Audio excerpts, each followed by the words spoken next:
Hi, welcome to my new YouTube channel SB Speaks. I'm a newcomer. My friends and daughter forced me to start a channel, and I thought, okay, let me try. Today I'm going to speak about how can we lead a peaceful life standing amongst the storms and problems of life.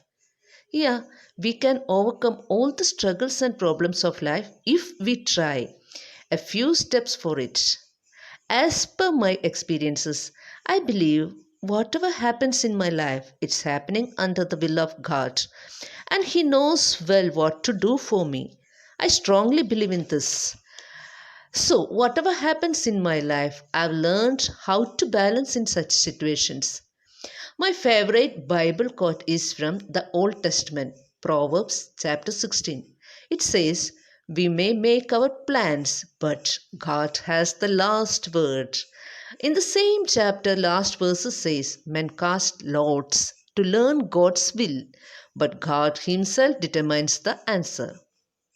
If it is so, why should we be worried about? We only have to do our part wholeheartedly, sincerely, honestly.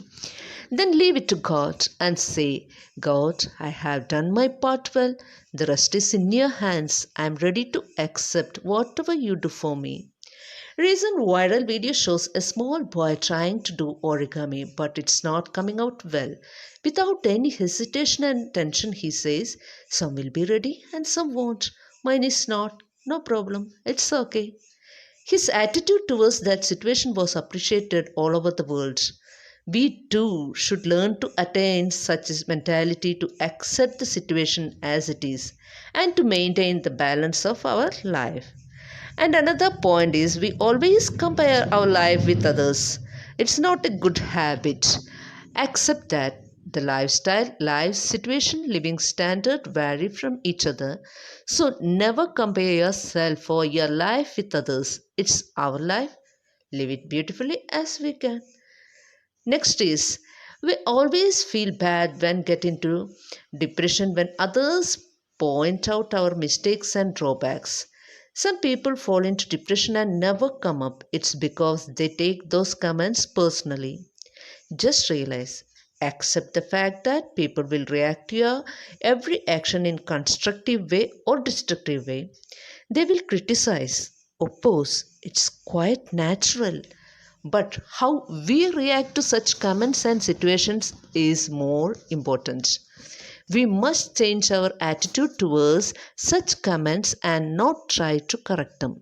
Let them do their part. We need such comments and arguments for our growth. Think about it when you are sitting alone. If anything is to be corrected or improved, just do it. Otherwise, ignore it. Life is a golden ticket. Each and every day is a chance to you to improve your life better than yesterday, to do new things. I always pray when I get up because many people who slept like us yesterday may not have seen the morning, isn't it? But we are getting one more chance, so we should be thankful to our Creator. There should not be any day in your life in which you haven't done any good deeds. Help others. When you do such things, do not expect anything in return. Just do. The happiness you get by doing that is worth more than anything in the world. Another point is whenever you get a chance to encourage people, just do it. Sometimes your one look, one pat, one thumbs up can lead a person to attain his dream. He or she get a confidence and come forward. A lot of people have tremendous talents, but most of them need encouragement. So just do it without any hesitation. And always try to concentrate in spreading or saying the positive qualities in others than their negatives and drawbacks. Always be positive. If you lead a life in this manner, you will be able to lead a peaceful and balanced life and will not fall into depression and sorrow. Here I am signing off for now. Until we meet again. Bye.